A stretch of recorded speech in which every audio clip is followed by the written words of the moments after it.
Hey folks, hope everybody's doing okay. I'm just finishing setting up here. I'm going to get my YouTube chat open. So you might hear me for just a wee second to close YouTube back down. Where are we? It's Thursday. It's finally Thursday evening. Thursday's like my Friday, so I always look forward to Thursday. Here we go, YouTube. Close that quickly before it starts making noise. Pop out the chat. We'll stick that over there. And that'll probably do the trick. What's that down and that down? Right, we're sorted. I'm prepared. I've got my coffee. Made myself a kind of a honey and I've got like a caramel hot chocolate powder, a wee bit of caramel hot chocolate powder, and some honey and sweetener. So it's a very, very sweet cup of coffee. But I'm enjoying it. So I've got Kristen. Hi, Kristen. Lovely Donna. Marvin. Hi, Marvin. How are you? Really nice to see you. I hope you're doing okay. Um, Kristen is working until 8 p.m. tonight. I have the paganism class that I'm teaching up. How are you getting on with it, Kristen? Are you enjoying it? Um, well, I'm assuming that everyone would have seen from the title of the video, but it's Mary L night tonight, because it's the last Thursday of the month, and we're doing the Queens tonight, and then we've only got one left, and that'll be all of them. We'll actually have gone through the entire deck. It's quite difficult to believe that that'll be it done. I was saying that on the Zoom. Like, I think we're going to keep going on the Zoom. We're going to kind of a still kind of a get together because I don't know. It's a nice wee monthly catch up for us. So if anyone wants to, still wants to kind of a practice with the Marielle cards and just wants to join us for a catch up, then we'll probably still be. We're thinking about still doing the monthly Zoom, the monthly Marielle Zoom. Uh, so once I kind of firm up the details on that, I'll pass them out to you. Let's see. Kristen says it's a one-off class. I have a feeling no one is going to show up for it actually. Oh, hopefully you'll have some attendees, Kristen. And I'm sure they'll enjoy it. Yeah, Donna, nearly over, eh? Um, there wasn't a sign up. There wasn't a sign up. What for? What do you mean? Yeah, okay, so we're here to do the Marielle.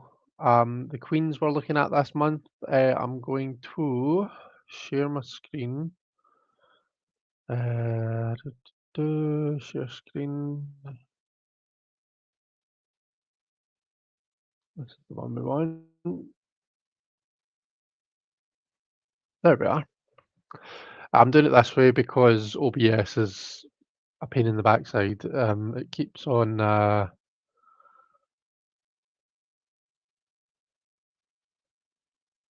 What does it keep on doing? It keeps lagging. As you all know, I'm blue in the face with moaning about it.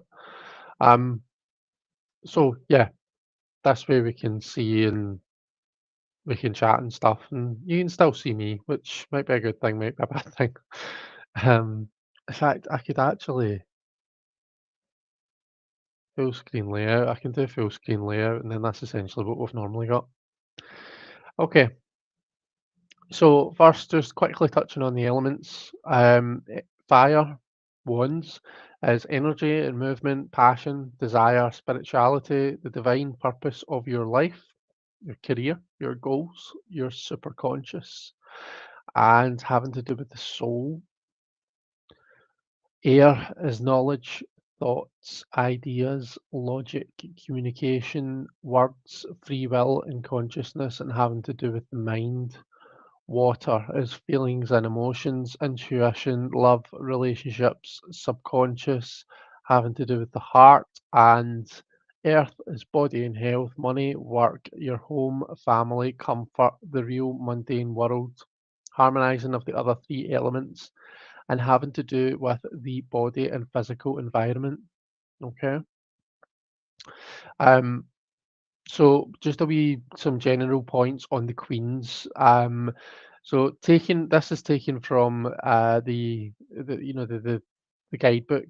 The queens contain, protect, and provide a safe place where things can grow and flourish. They are houses of their element. They're linked to Binah, which is understanding.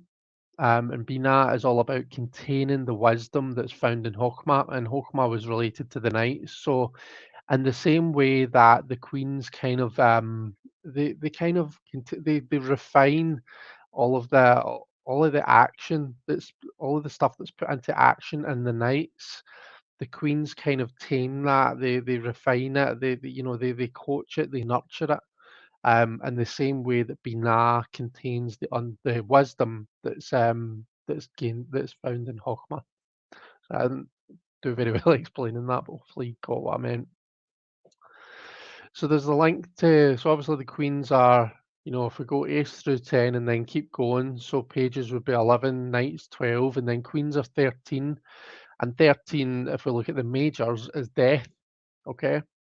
So the queens create this place where our ability with each element is developed and refined. Okay. That's what the queens are all about. They create this safe space for us to express the element, whether that, so obviously the Queen of Wands will create the safe space for us to express the element of fire and so on and so forth. Okay.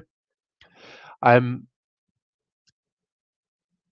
so like in the death card, if you look at the entry for the death card, Marie talks about it's like sinking to the bottom of the abyss, and as you sink, you shed all of your sins, your shame, all of these kind of extraneous bits. We shed it all until we reach the bottom, and it's just our true selves, our genius, our deepest self, for all the good and all the bad.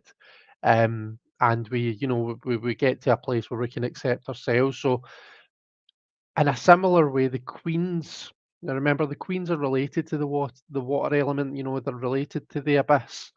Um, but the queens are that environment where we can refine our ability to use the element. Okay, it's like they give us a safe place to practice it. Okay, so the Queen of Cups might give us a safe space to express our emotions. And as we kind of learn to do that, and mature in that element, we kind of it's like the in death where it talks about shedding the sins and all that kind of a thing. And the queens were refining and getting better and better, and becoming masters of the element, experts in that element, if that makes sense. So that's how I'm making the link between death and the queens. Um, so eventually, you're either way, whether it's in death or whether it's in the environment of the queens, you're getting to that place where you can achieve your full potential. For me, the queens are like coaches, okay? So they connect to the people around about them on a deeper level. They are teachers, they inspire other people, they nurture the pages and the knights and help them to reach their full potential. They help them become masters, they help them become, the king. Um, for me, this is just my own personal view. For me, the queens are the most important. The highest court. As much as we always order them page, knight, queen, king, for me the queen kind of just sits. It's like she's on another level than the page, the knight, and the king. Because she connects to people on a human level.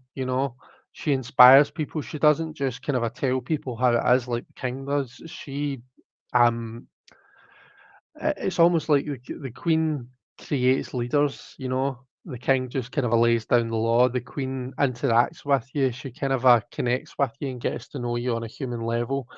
And for that reason, I think our reach and our power is far beyond that of the king. Um, so yeah, I should have said at the start, by the way, please feel free to chat away if you've got any kind of a comments on what I'm talking about. Anything to add to what I'm saying, then please do pop it in the chat and I'll highlight it as I go along. Um, so let me just catch up a couple of comments that I've missed.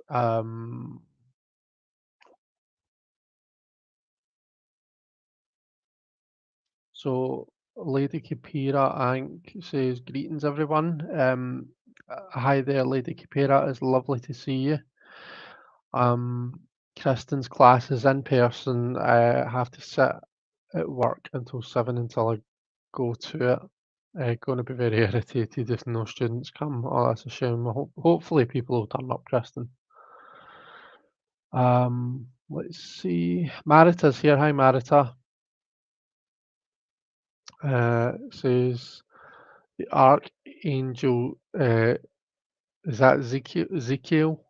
Ezekiel is in charge of teaching and learning. And then Lady Capera says spiritual distillation. Yeah, yeah, it's that kind of like in the death card. Yeah. Okay, let's move on to the Queen of Wands then. So this is where we'll just kind of break down the symbolism that's on the card that's referred to in the book. If you want to add to this, then please feel free, pop your comments in the chat.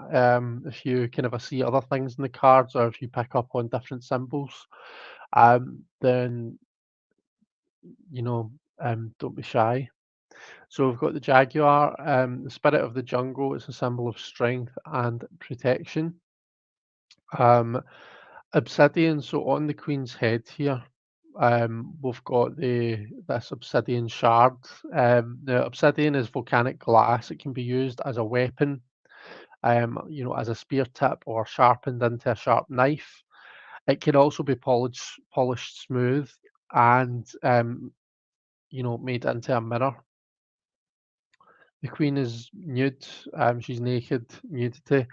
Each of the queens is at one with their element. So if you look at the Queen of Swords, we see Odin's ravens. So the Queen of Swords is like literally birds, creatures of the sky. The Queen of Cups is a kind of a very sea goddess looking being. So very much at one with the water element, and then the Queen of Discs is almost like merging with this tree. So each of the queens in their own way is at one with their element. So that begs the question, well, how is the Queen of Wands at one with her element?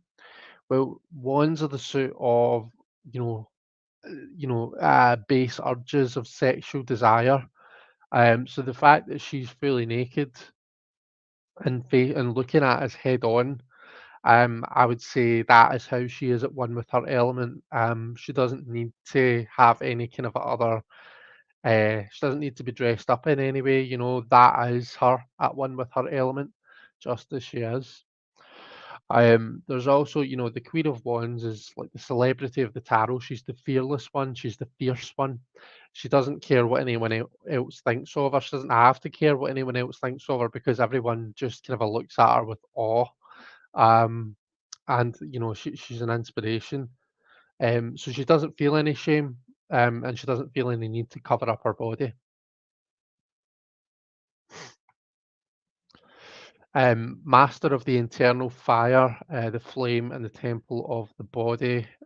She shows you, so the looking at the obsidian mirror kind of an idea. She shows you yourself, your full potential, and provides a safe environment needed to reach it, to grow from the cub to the powerful jaguar. So, she's holding the cub in her hands, and obviously she's going to kind of take that from the innocent cub that we see, and show it how to become the kind of a fierce, large cat that we know jaguars to be. Um,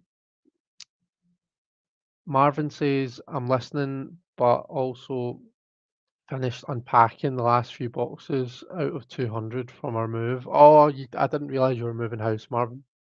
Um, how did that go?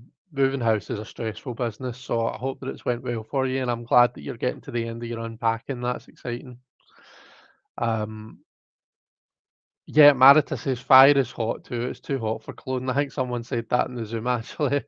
Someone also pointed out how she's the only one that's wearing makeup. So if you look at the eye makeup, she's kind of a very clearly got makeup on. Kristen has to go now. Have a good evening. Will you enjoy the rest of your evening, Kristen? I hope work goes well, and I hope that your class goes really well.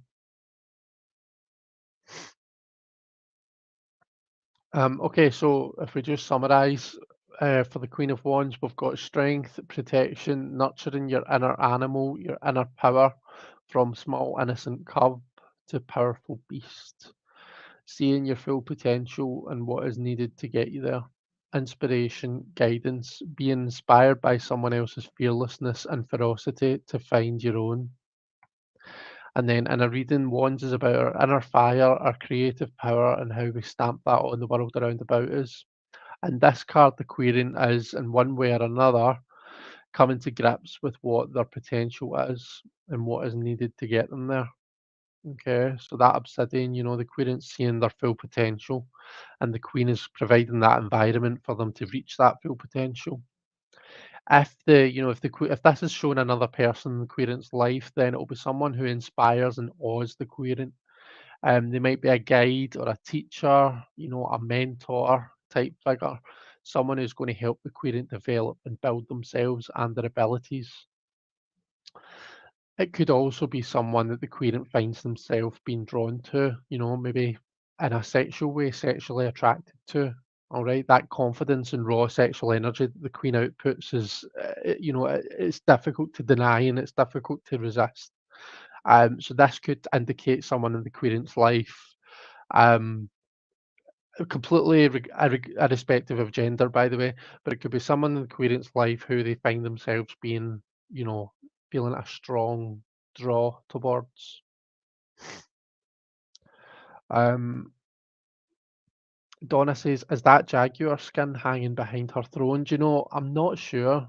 You would assume so, wouldn't you? Because it does look as though it's kind of a quite similar. Um, but excuse me, I'm really not sure, and I don't think it's addressed in the book at all. Oh, okay. Queen of Swords.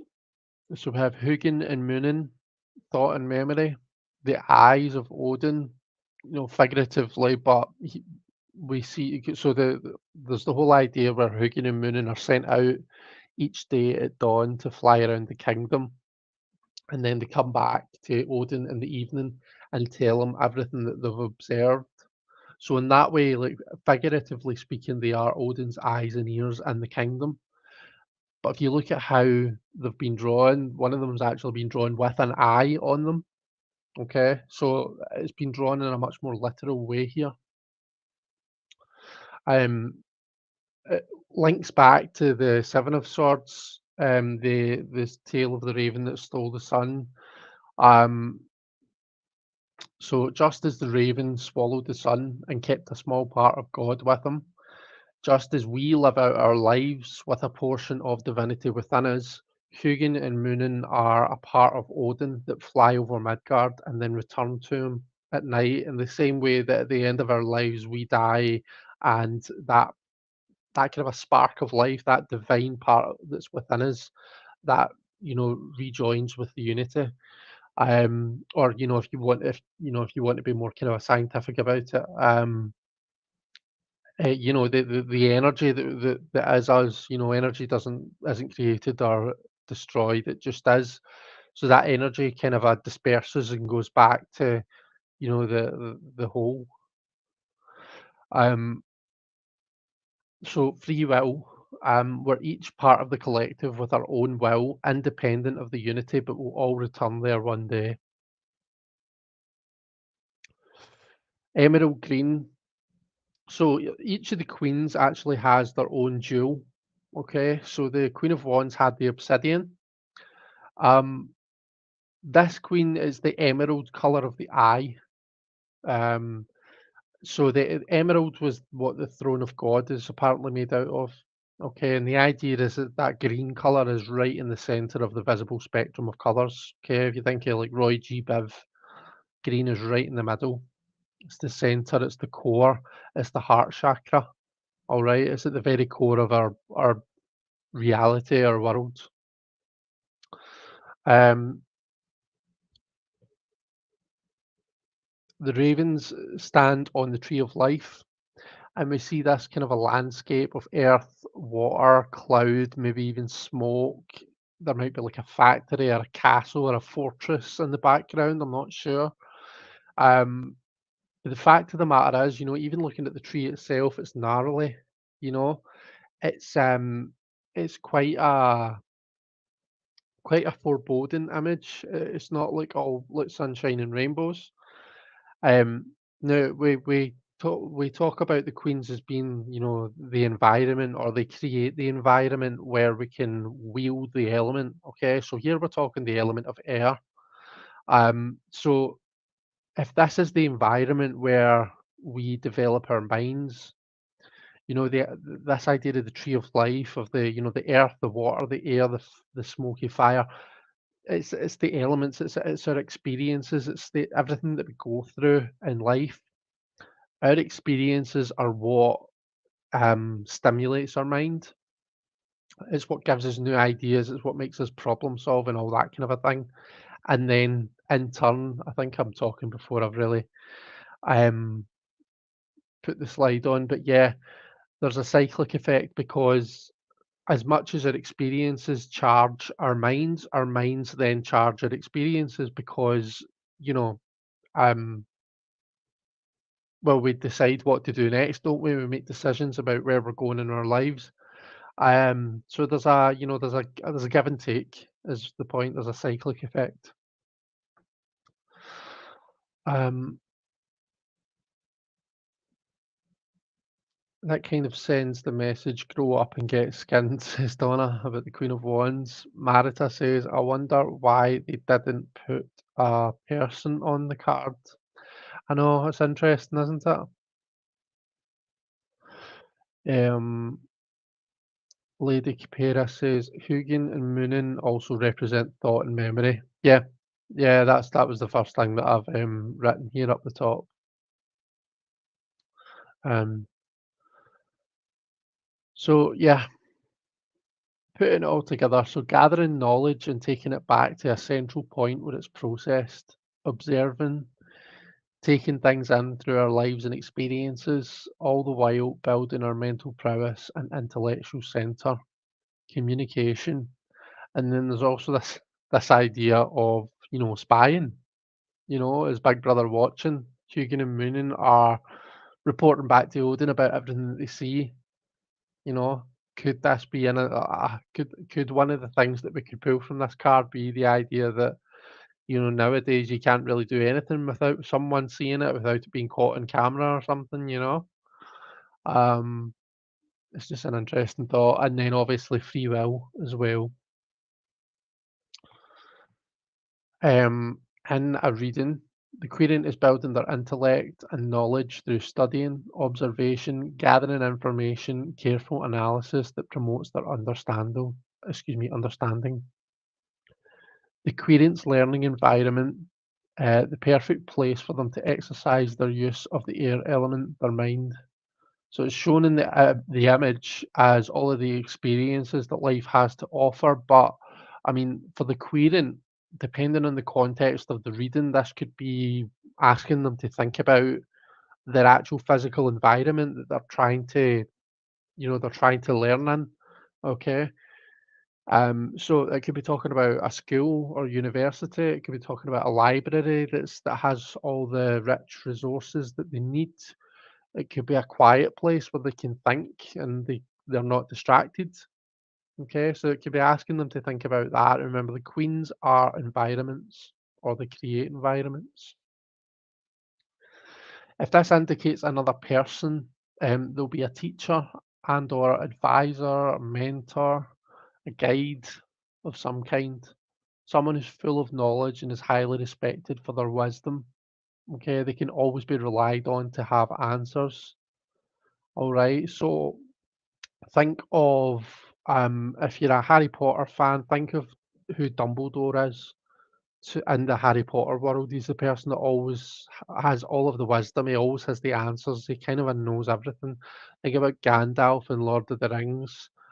Um, you can probably do the same for pretty much any kind of a fictional universe. There's always someone who's that kind of a overall um, figure of wisdom, and that is the kind of a Queen of Swords embodied as a person.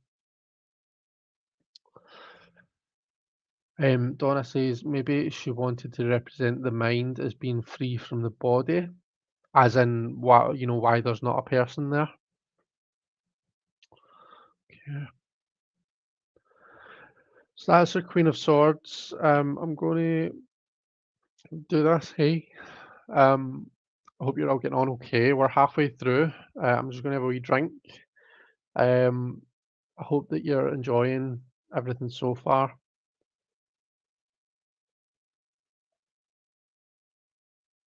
And yeah, thank you guys for for interacting and for letting me see your comments. It's really good to kind of feel like it's a conversation rather than me just firing information at a camera. um, remember, once we've finished with the slides, so we'll go on and we'll do the Queen of Cups and the Queen of Discs. Once we've done that, what I like to do in the second part of the live is some readings. So I've got my Mariel Tarot deck here. Um, I would really like to do some tarot readings with the deck, and that lets us practice, um, practice reading with it. If we can do, um, if we can think of questions that tie in with the themes that we're talking about with these queen cards, then what I can do is I can use the queen cards as like significators and pull them and the cards on either side of them and get a reading that way. And it just means that we're not only are we practicing using the deck, but we're practicing using the cards that um the ones that we're talking about. So without further ado, let me just catch up in the comments. Donna from Artists and Oracles says, "Hi Chris and all, been listening and whilst eating and relaxing. Long day here." Ugh, same Donna. I'm glad that you're finally getting to relax and have a bite to eat. I've had a long day as well. Was working all day and then I had my dog at the vet, and then piano lesson, and then straight here. So yeah, it's kind of been one of those days where you don't get a minute to yourself. But I kind of because Thursdays are like my Fridays because I don't work on Fridays. I don't mind so much. I quite like my wee busy Thursdays. Uh, so Donna says, yeah, very much. I love the idea of the Queens fostering a certain environment. Um, Marita is grabbing supper from the oven. Lovely. I hope you're having something nice, Marita.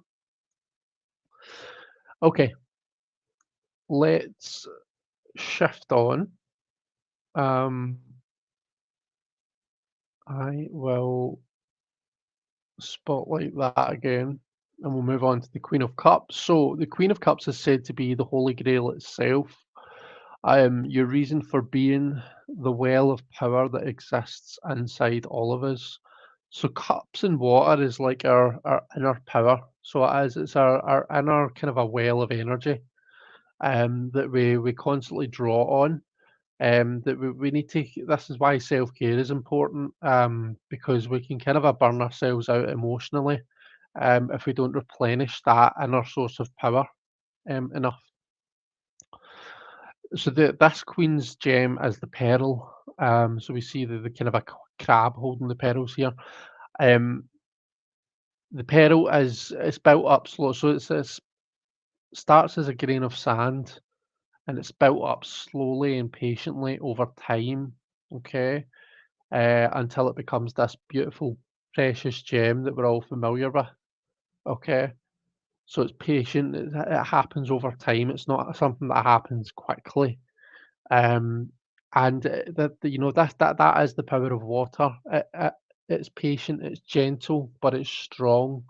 And it's something that kind of beats away at things over time. Uh, yeah, it works slowly over time, but it's powerful enough to shape the earth.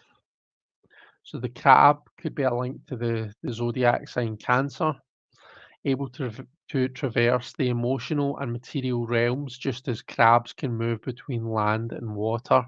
Okay, so crabs have that hard protective shell, but they're able to kind of live on land and water just as the Queen of Cups can. You know, she can deal with people on a normal level, and you know, she's well seated in the real world. Um, but she's a very kind of a emotionally mature person, and she understands the emotional realm. So Cancer as like a as house four, it often talks about our friends and family. So remember, queens are that environment, yeah. So like what is for you? What is the environment where you feel safe being emotionally vulnerable? You know, that is what this queen is indicating, and that tends to be what that fourth house is about. So it's often talking about friends and family because they're the people that we can be vulnerable in front of, you know. They're the people that we can be emotional in front of. Whereas when we go to work, we might feel the need to be a bit more reserved, more professional, and not react to things as much. We get the lotus. So the murkier the waters, the more beautiful the lotus flower. Um, and so can you guys see this? It's almost like a doorway, right? So you've got the line down what looks like here, um, and then it continues on the lotus. It's almost like a kind of a doorway or a hinge or something. And then look at the eyes. So look closely at the eyes, at the pupils. They look like keyholes. And I only noticed this like last week when I was putting these slides together. I had never noticed this about the Queen of Cups before, that the eyes look like keyholes. So that was something really interesting to me. Now this could be like you know the clam where the petals are formed, all opened up, um, or you know the shell. This could be the kind of innards of it. But also, does this not look like this is a door that's going to open? So the question is, what is behind that doorway? Um, so what lies beyond or beneath could be Tiamat, which is the you know the primordial god of justice. Not justice, sorry, chaos. Chaos. That's very important. It's not justice. It's chaos. Very different things. Um, Chaos is at the center of everything. Okay, we all come from chaos, and we're all going to return to chaos at some point. Okay, you know the universe, the whole universe. So there's a sense here of, you know, getting to know your deepest, darkest, you know, the innards of yourself, you know, getting right to the center of it, right to the core. Um, okay, let's see.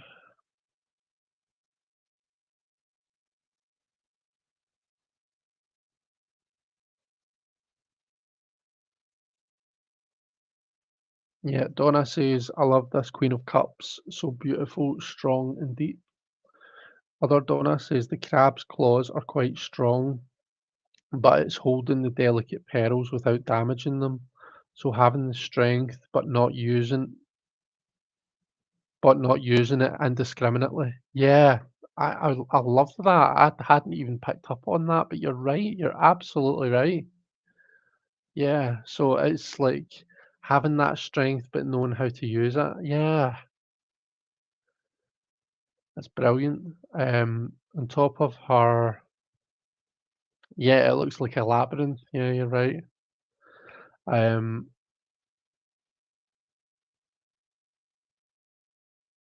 yeah, I love that with the crab holding the pearls. Okay, so putting everything together, the subconscious, the deepest parts of yourself, the source of your inner power, the reason for being, working at something slowly and gently with love and compassion, your safe space, the place where you can be you without fear of rejection or judgment. And in a reading, the querent might be asked to look at the deepest parts of themselves, who they are deep inside. They could be asked to work on themselves or their emotional well being. Or perhaps it's the querent's emotional side that they're being called to draw on to face what is to come. So maybe the querent is going to be faced with someone with something that they need to meet with love and compassion. You know, their emotional side, be patient with it and be willing to work on it slowly over time. If this is a person in the querent's life, most likely they're someone who the querent feels safest around, someone that they trust deeply, someone that they can go to for guidance and they can both laugh and cry in front of and not feel ashamed. It's someone with a seemingly unending amount of love and kindness. Um, I've also said I've put in another wee paragraph here, so I don't talk too much about reversals in this, but there's just something for me about the Queen of Cups where I don't know what it is about her, but I'm always minded about the both sides of her. So she is a very emotional person, and when that's in balance, it's a really kind of she's a very powerful person either way. When it's in balance, it's exactly what I've said in that previous paragraph. It's someone that we can be vulnerable in front of. It's someone that we trust with every kind of a fiber of our being. But when you have that strength over the emotional realm, it's something if it's used in a bad way, if it's used in a um if it's out of balance, it's could potentially be someone who's quite manipulative, maybe emotionally, kind of a pulling strings and things like that. Um, I suppose all of the courts have these plus sides and these minus sides, but for me, there's just always been something about the Queen of Cups. Um, and I've never quite put my finger on why I'm always minded about the both sides of her. But anyway, that's why I put that paragraph in. Um, so let's see. Lady Capera says, must return to my arcane studies. Uh, more's the pity. Thank you all. Thanks very much for being here. It was lovely to see you.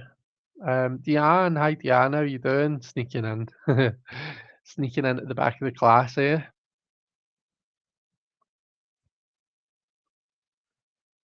Gorgeous. Ah, yeah, the blue eyes on the queen. It looks like she has shells over or instead of her ears. The shape of shells magnifies sound, so she must be a good listener. Yeah, right enough. And you know how that thing when you put a shell to your ear, you can hear the sea? Um,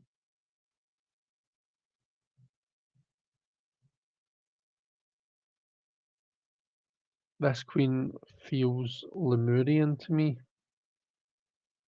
says Donna. Leanne.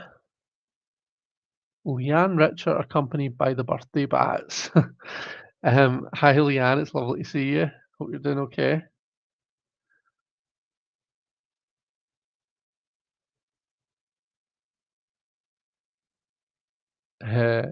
If you announce it, I cannot sneak in. Um, okay, so let's move on then to the final card, the Queen of Discs. So this is said to be Hathor, who we also see in the Nine of Swords and in the Moon card. In the Nine of Swords, she's said to be eternity personified. The earth. So the earth is that part of eternity that's captured within reality. Um, and the moon, and in general, we talk about Hathor. She's the Egyptian goddess of pleasure and fertility who looks after those who are pregnant or undergoing childbirth. Hathor she's often depicted as, I think it's a cow with two horns, and within the horns is the sun, and she's said to swallow the sun at night to keep it safe. Um, this queen's gem is the diamond. The dog's just popped in to say hi, so I'm just saying hi to the dog. So this queen's gem is the diamond. So diamonds, throughout storytelling, are said to be different things. So pieces of stars that have fallen to earth, the tears of the gods, living beings that possess a soul. Um, the the word diamond comes from the Greek, I think it was adamas, which means invincible, indestructible. In scientific terms, diamond is a very stable form of the element carbon. Okay, so carbon can takes different forms.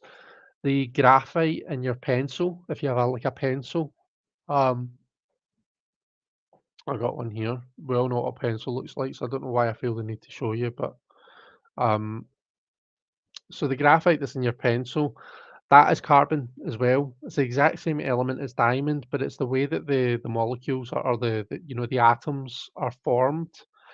In graphite, they form layers, almost like sheets of paper, that are all stacked on top of each other.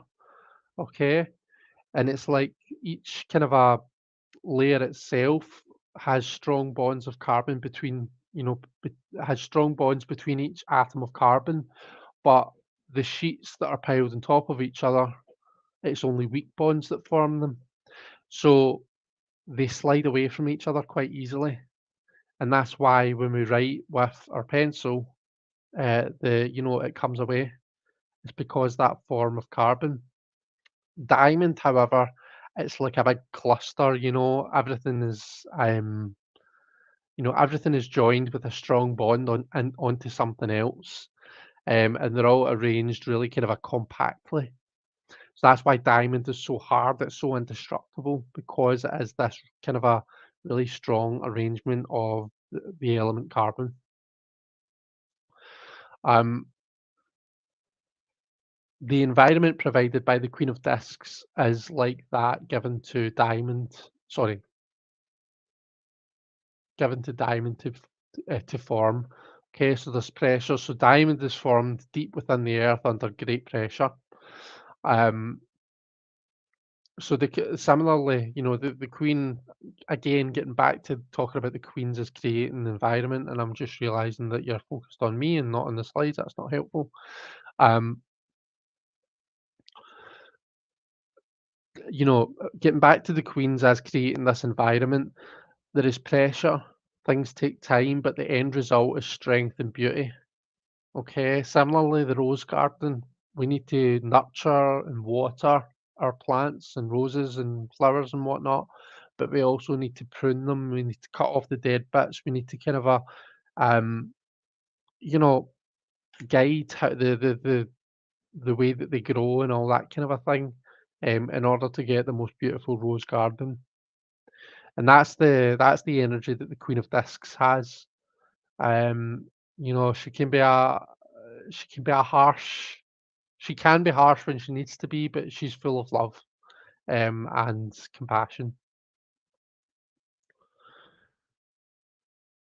Um, so putting it all together, we've got nurturing, providing the right conditions to grow and become strong, tough love, rewards for your hard work, material abundance. I mean, just I'm remembering in the Zoom we were talking about kind of a lot more that we just kind of see in the cards. Like the the she's kind of a like part plant, part human. If you look at how she is, she's looks as though she's quite uncomfortable. I mean, she's crying diamonds. Her neck looks as though it's been craned off to one side. She's almost looks like one side of her is overgrown so much that it's piercing her nose and her lip and her, maybe her neck as well. Um, so it could be referring to what happens if we don't have discipline. The discipline that the Queen of Discs teaches us. Things tend to get out of hand. If you don't kind of prune your garden, then it'll get overgrown and become a wilderness.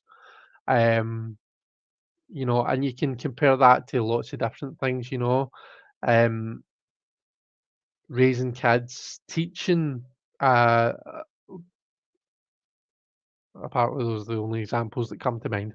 But anyway, yeah, there's a painful feel to this card as much as there's like beauty and the diamonds and the roses as well. In a reading, so the querent might find themselves being nurtured and helped to grow to be their best selves. Like with rose garden or with diamond formation, sometimes this means pressure or pruning, but if there's no pain, then there's no gain. Maybe the querent is the gardener in this analogy, in which case the message is that they're only going to get out of it what they put in. So they'll be able to reap the rewards of their hard work, but only as long as they put that hard work in, only as long as they put in the effort. If this is someone else in the querent's life, then it might be a parent figure or a mentor or someone who's willing to be there for the querent to do what it takes to help them realize their full potential. So be their best, their strongest, their most beautiful or healthiest selves. And remember, this is a very physical card because it's the discs, it's the earth element. Um, so this is a person who's not scared to hand out tough love, okay? Um, and discipline if it's what the querent needs. This is the environment needed for the querent to be their best physical selves. So if we're literally looking at this as being an environment, this could be a gym, it could be their home where they feel safest, it could be a hospital if that's what they need. Whatever the querent needs to be their best physical selves is what this card could be embodying. Okay, and I think that's us for the slides. So if I stop share, then we're back to me. So yeah, that is our four cards. I hope that hope that was worthwhile. Um, hope that you've got something out of that. Let me just catch up. There's a couple of comments, I think. Um, Double Donna and Orion Pair says Marita. Uh, Marita says by mass, about 96% of our bodies are made of four key elements: oxygen, carbon, hydrogen, and nitrogen. Yeah, we are carbon beings. If we're put under enough pressure, we could become diamonds. That's interesting thought. Painful. Um, I imagine though, like, you know, I'm 6'3". I would probably only make a diamond about that size. If you were to compress us, we would probably only make tiny diamonds. Um, Roses are also a really tough plant with thorns for protection and also can be pruned back harshly, um, and will grow back even more beautiful. Yeah, good point about roses. They can be invasive, right? Um, yeah, brilliant. Uh, So let me grab the cards. So if anyone's got any questions, particularly if they're in keeping with the themes that we've been looking at, but even if they're not, if you've got any questions for the cards now, then please pop them in the chat. And I will, and we'll all, so this is interactive as well. So I'll put the reading on the screen for everyone to see. And the idea is I'm hoping that everyone will join in and let us know what they think, what they see in the cards and the reading. Um,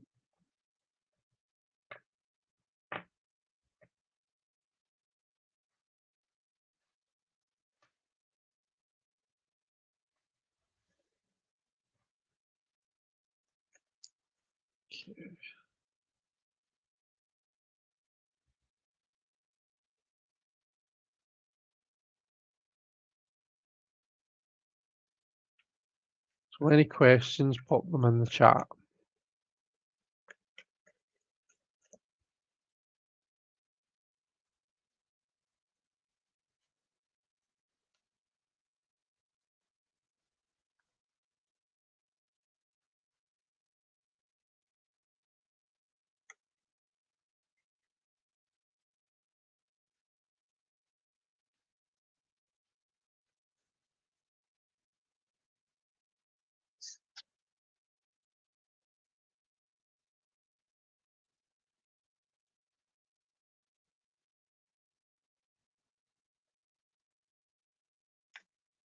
Okay, maybe I'll start us off then.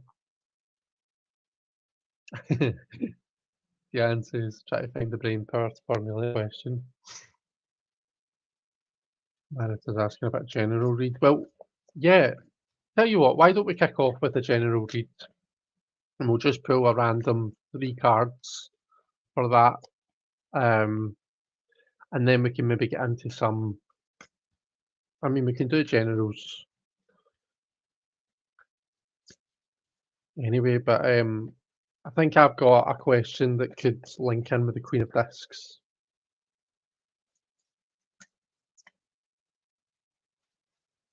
Okay, so first of all, a general read for everyone.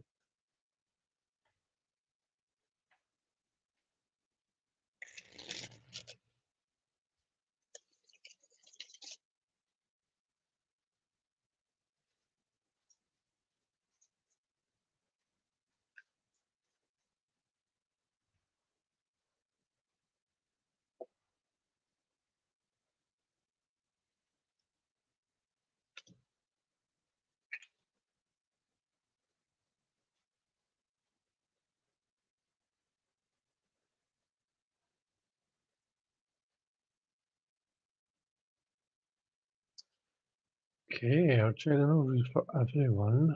This is interesting. And I'm going to try and get this so you can see it.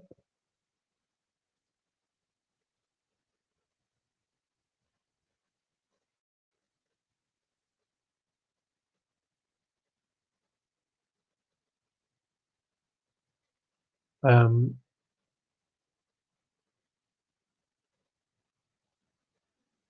okay, so we've got the Ace of Discs, the Knight of Discs, and the Knight of Wands. So that's the general for everyone.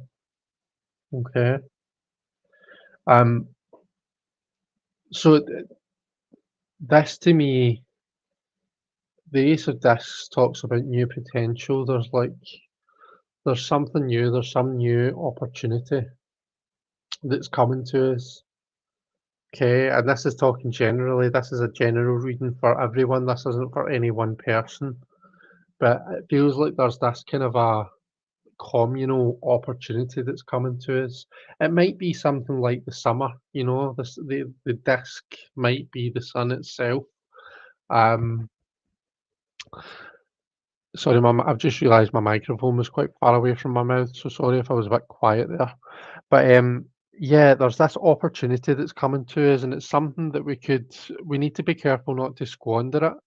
Okay, we need to use it for what it is. We need to kind of nurture it and let it grow into something. Now the advice card is the Knight of Discs. Okay, so it feels like what it's saying is that the way to go about making the most out of that opportunity is, just experience this as Siddhartha, it's the Buddha. It's not it's almost like a kind of the middle way, the middle road kind of a message. Um, the way that we enjoy if this is talking about coming into the summer and coming into the good weather, the way that we enjoy that is actually get out into the weather. I mean, that's the whole idea of the Siddhartha is he's kept in and sheltered and doesn't know anything of pain and suffering, but as a result, he doesn't really know anything of, all the beauty that the world's experiences have to offer either. So we need to kind of get out there and experience the world when the summer comes around. Um, and the outcome card is the Knight of Wands, so that suggests like energy, high movement. That's going to be the outcome of everything. But I feel as though with the Knight of Discs, we start out slow. We start out kind of not going absolutely balls to the wall, but at the same time not staying in, being sheltered and hiding from the sun. We want to get out there, but we want to take it easy. Start off slow, start off easy, and then with the Knight of Wands, it's like we're adventuring. Um, so yeah, and the Knight of Wands is related to that fire element as well, isn't it? And he's holding the lightning in the palm of his hand, so it's like, to me, that's like the power of change. And this card really is like this Knight of Wands card. It's a big metamorphosis between all these animals. So it's the power of change. I feel as though what it's saying. So see for me, right? One thing I've been thinking about this year is whether or not to go on holiday, whether or not to plan a holiday. Um, and there's different options that are available to us. We could do something local and take the dog, like a nice wee lodge or something. Or we could, you know, go abroad, get my friend to look after the dog, and we could go abroad. And there's many factors involved in, you know, us kind of working out what we're going to do. Um, one of them being money, one of them being, the dog. We don't really want to leave the dog if we can avoid it. Um, But I feel as though what the Knight of Discs is saying is, start off small, start off local, start off something like maybe just a couple of days away, um, and then maybe kind of a work up to something bigger with the Knight of Wands. Okay, that's how this would read to me, and the context of that example. So yeah, that's a general read for all of us. So hopefully that was helpful. What do you guys think? Um, See, Martha says two cats and a cow seems like a predator prey type. Yeah, yeah. This is the Minotaur, isn't it? Asterion and the Ace of Discs. So this is part person, part bull, is it? Um, but yeah, you're right. There is the potential for this to become a predator situation. It feels like the animal's almost growing in ferocity as we kind of travel through the reading. Um, There's a growth in energy and a growth in ferocity, which is kind of where I was coming from with regards to kind of a starting off small and then building it up. Okay,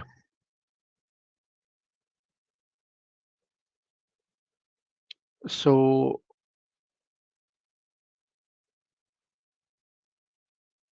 what's next? Paula says, "Is it time to move from semi-retirement to full retirement?" Let's see. Be interested to see how they answer this. With it being a yes/no question, let's see what the cards have to say.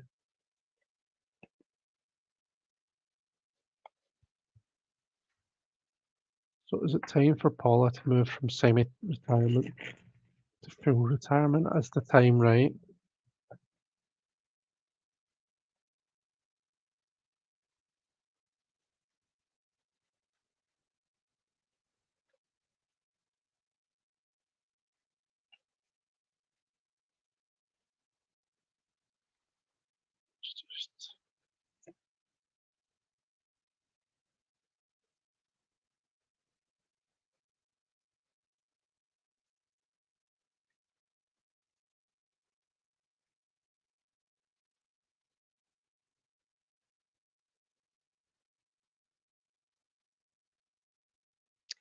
So we have, I just we have the Eight of Discs, the Eight of Swords, and the King of Cups. Eight of Discs, Eight of Swords, and the King of Cups.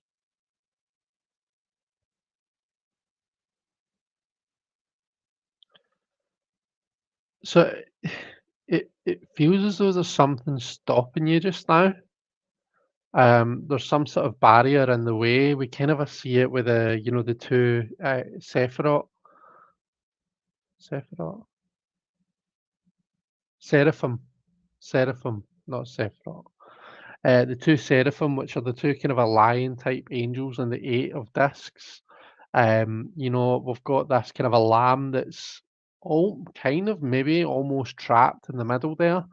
You've got this kind of a gated doorway and the Eight of Swords. So it does feel as though there's a barrier there, and potentially it's a mental barrier. It's your own outlook on the situation, Paula, that that needs to that maybe needs a wee bit of an adjusting. Um, Interestingly, as much as there's like a gated doorway here, there doesn't appear to be any lock on the gates. So those gates are there for you to kind of a push and walk through whenever you're ready. But that's the point. It's about being ready, you know. Um, and and the past the gates, you see this tower, and then the doorway. If I hold it up close, and then so I am going to. So you can see what I'm doing. See in that doorway, it's like there's someone there beckoning us on.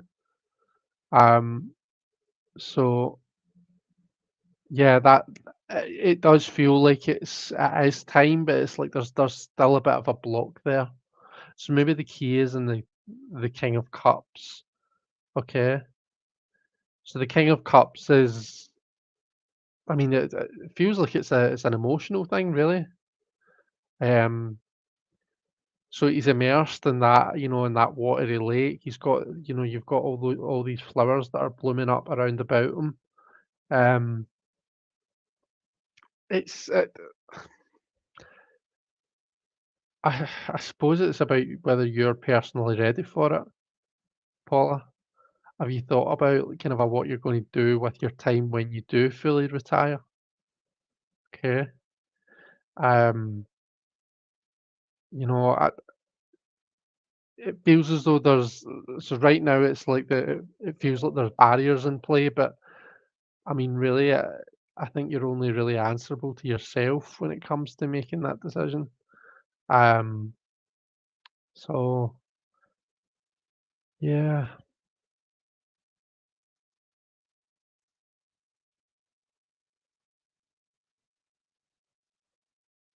I'm trying to think if there's anything else that I see in these images.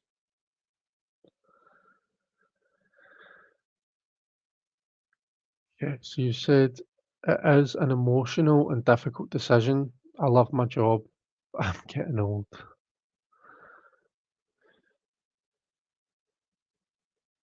Yeah. So I mean, the King of Cups is a negotiator. The diplomat, the negotiator. So the King of Cups will often ask you, is there like a solution that you haven't thought of? is there a way for you to still do what you love, but, you know, give yourself the downtime that you've worked hard for all your life that you need and that you deserve, you know? I suppose that's just something to think about. But yeah,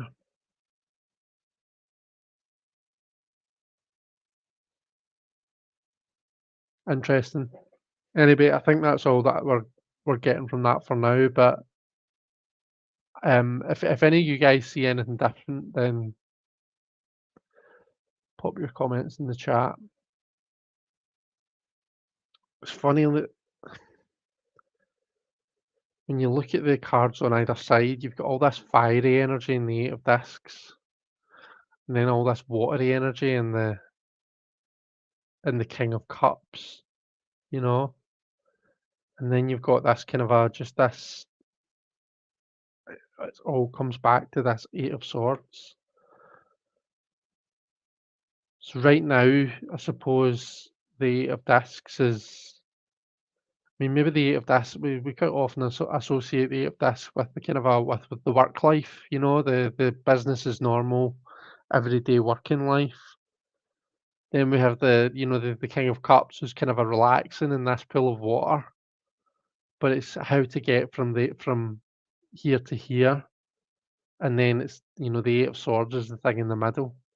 So it's that barrier, it's that thing that it's just all you need to do is kind of a push through those gates. Um, yeah, I think what this is saying is you're ready, but you need to kind of realize that you're ready. Do you know what I mean? There's nothing physically left for you to do in order to get to a stage where it's time for you to fully retire. It's just about you accepting that, you know, when the time is right to do so. And that's where I'm going to leave it.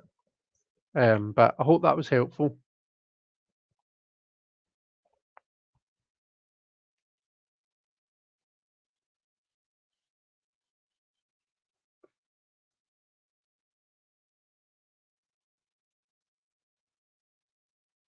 Okay, Donna says, I am a Cancer rising. How can I embrace my Queen of Cups self? Okay,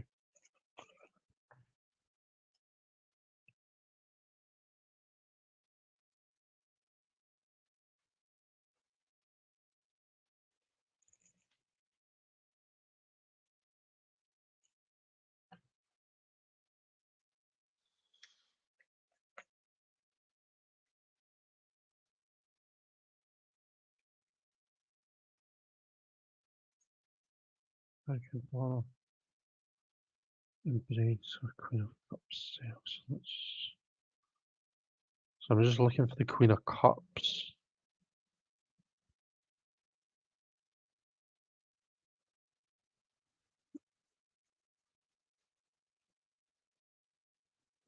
There she is.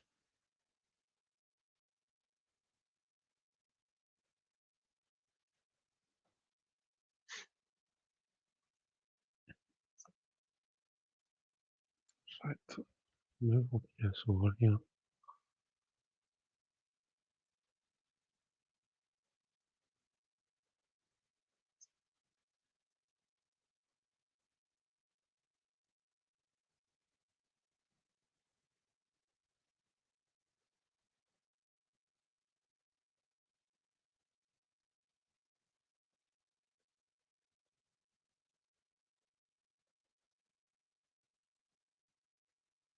Okay, so here we go. We'll get the King of Wands, the Queen of Cups, and the Seven of Swords. So the King of Wands is a very kind of a fiery king. He's got the sun on his head. The sun kind of envelops him all around. Um, he even feels as though he's made up of this light energy, which is very kind of again links to the sun. It's very fiery in nature. So we've got this very kind of a fiery sunlight card, and then we have the kind of a watery queen. So it's like we've got fire and water, and then in the final card we've got that Seven of Swords. It's the dark raven and the white snake. It links back to the chariot. The idea of the white and the black horses. Um, I mean, the raven that stole the sun always makes me think of free will, and almost like the Seven of Swords is the charioteer part of the chariot. Okay, that's the bit that it's most relevantly linked to.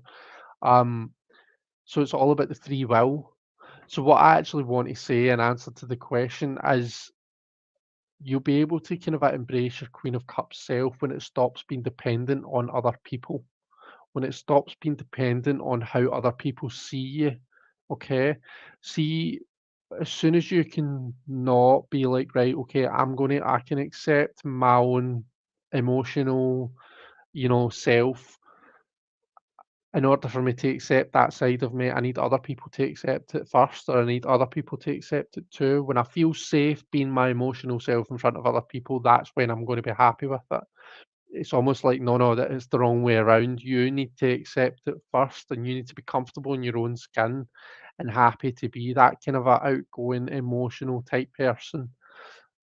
Then you'll kind of that's how you embrace it, and only then will others accept. Because it's authentic. Then, oh, my camera's doing something funny. Gosh. Uh, well, that's interesting. What I'll do is I will. Oh, seems to have stopped. Um, Anyway, yeah, I think you need to accept yourself first. Accept your own emotional self for all the amazing things about it and for all the flaws. Um,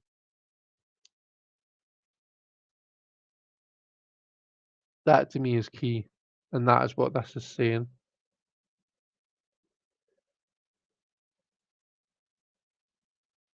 You need to learn to be kind to yourself, treat yourself with respect and kindness, and be gentle with yourself. Um, that's how you embrace your emotional side. Um,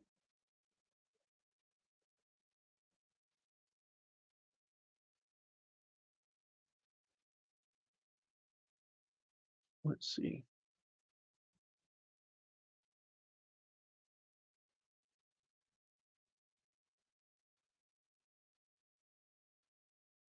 Okay, so you get it. You understand the message that it's giving you. That's good. I'm glad. So we've obviously got like in the king and the queen, we've got these two very kind of opposite energies, just as we have in the with the kind of the black raven and the white snake. But then the third factor, the key difference is it's the gem. It's the green gem in the raven's mouth, which symbolizes the sun. This is the raven that stole the sun. Okay. So you've kind of got these opposing energies all over the place, but find that point of serenity as well. Okay, so the color green, heart chakra. Okay, it's your core. It's the core of you. And I mean, again, it symbolizes the sun, so it could link to the king, but it's the heart, so it links to the queen. Um, your heart chakra is how you connect with other people around about you. It's how you pick up on their emotions. It's how you communicate your emotions, and how how you connect to other people on that deeper level. Um, so yeah, I suppose there's that as well. Focus on that. Your empathic self.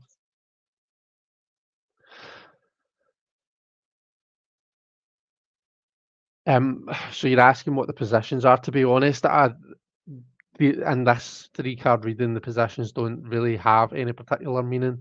The only thing that I tend to do with these when I'm using a significator is I go through, I find the significator, which in our case is the Queen of Cups, and then I take the cards on either side.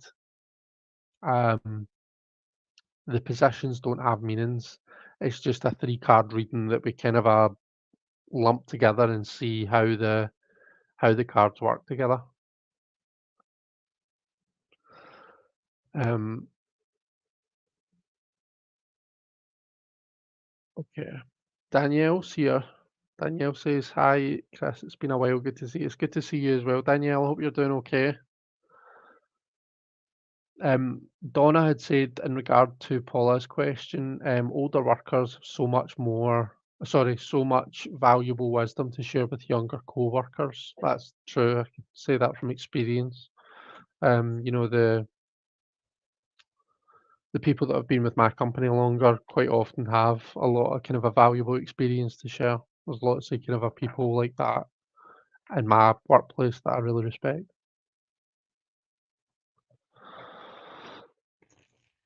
Okay.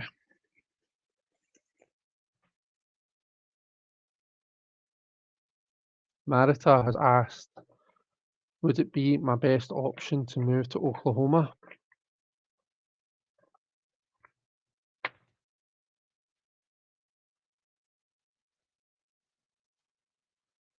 So is it Marita's best option to move to Oklahoma?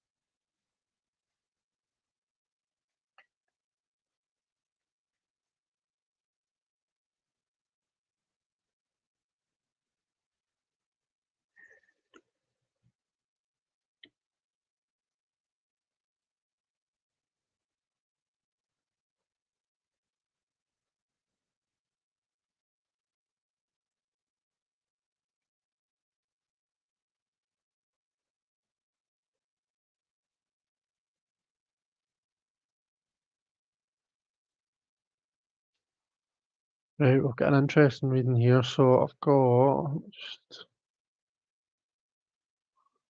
Page of Swords, the Nine of Cups, and the Hanged Man.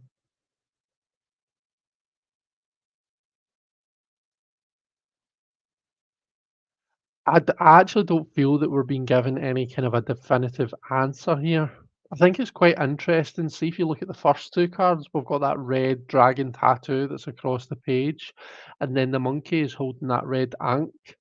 So there's a real kind of a link there, just in that how that color is expressed in those two cards. Um, the page has the white kind of a oval shape. It's like the pearl of wisdom at the throat, and then the black shape at the heart.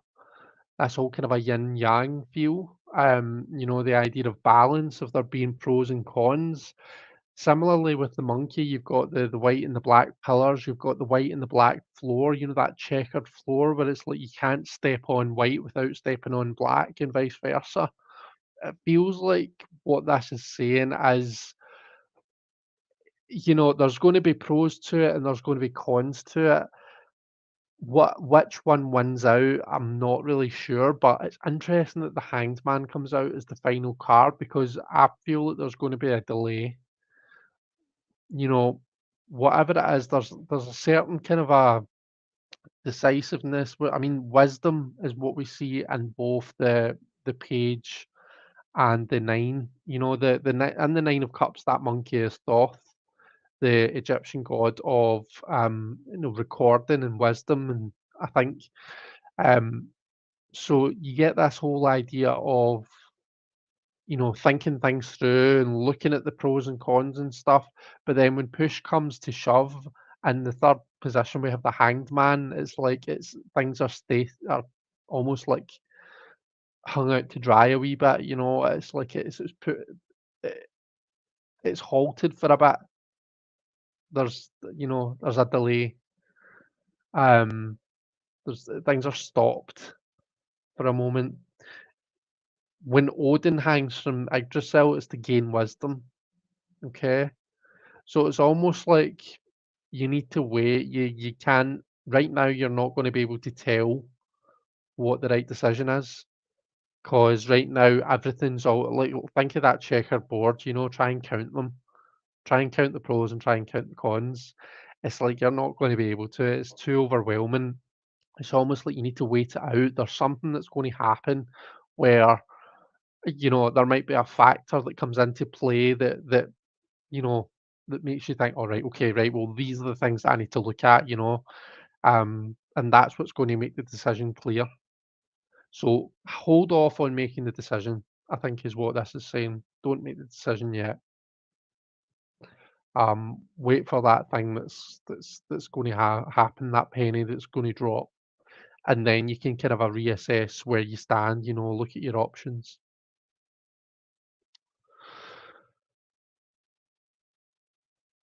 Oh, Oh, I did. I did just put the other those cards were in the deck. By the way, it's my camera. It's lagging. So see, if I hold up that there, it still looks as though it's on the desk because there's a lag. If I pick all three of them up and put them into the deck, it still looks to you like they're on the table, but they're not. The table's empty. It's just the table camera's got a really bad lag to it just now, which is why I'm doing the stream this way with the two different feeds. Um, it's an absolute pain in the backside, and I don't know how to fix it. I don't know why it's being like that.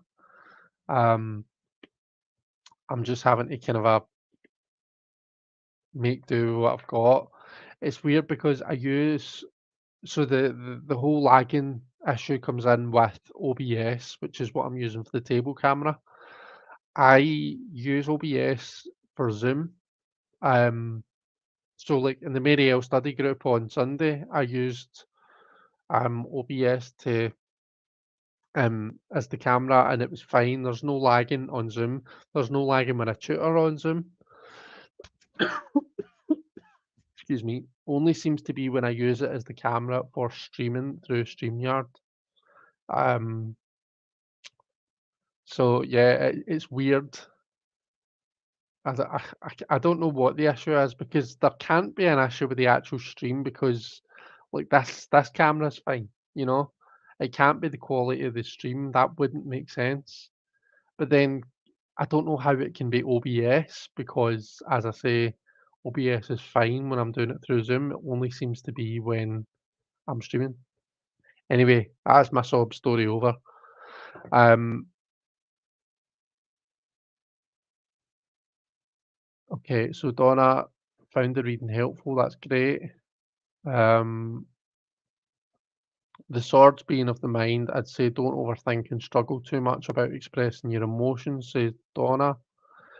Um,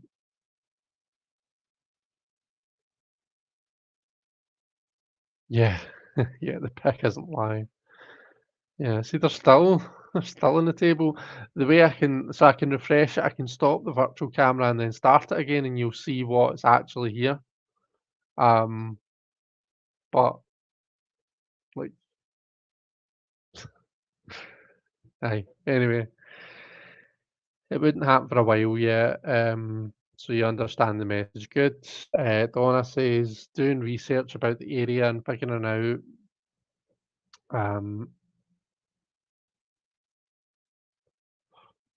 out what would give you the most satisfaction in the long term. And then the other Donna says, good point about that swords card from my reading. Okay, that's right, the Seven of Swords. Okay, um, I was going to put a question down to the cards, but I think that we've had a good wee mix of readings there.